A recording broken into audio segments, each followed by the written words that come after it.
I'm here at my very first dealer here in Tinley Park, the Fishing Connection. How you doing? Good. Oh, look at that, right by the front door. A beautiful display of stick jackets. How you doing, my friend? All right. My very first stick jacket dealer right there.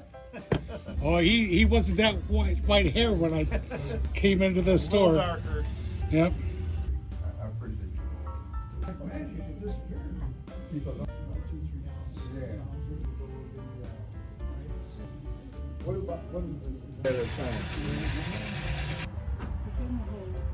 Clean crawfish.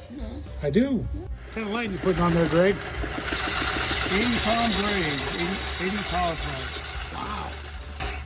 Yeah, this guy's got musky fever. So the guides won't poke through this one. It's supposed to be greatly reduced, so we're going right after the guys that like the neoprene covers with that. Hello folks, this is Greg at Fishing Connection in Tinley Park. Just reviewing this new stick jacket, the Pro Stick Jacket. The mesh is a lot finer, tougher, easier on and off with a new mesh pattern. No mold, no mildew, waterproof, very light. There's no fault in this product. I highly recommend it. Yeah, neoprene will soak up water and get moldy. Right. Neoprene is a water magnet.